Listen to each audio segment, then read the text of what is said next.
নমস্কার বন্ধুরা, আমি চৈতালি আবার এসে গেছি আমার রান্নাঘরে নতুন একটা রেসিপি নিয়ে। আজকে রান্না করছি ইলিশ মাছ।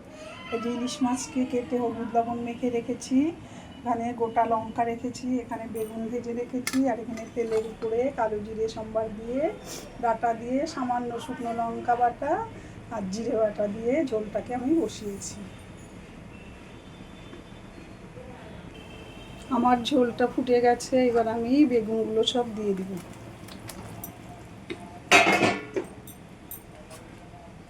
মাছগুলো দিয়ে দিলাম, মাছ কাঁচা লঙ্কা একসাথে দিয়ে দিলাম।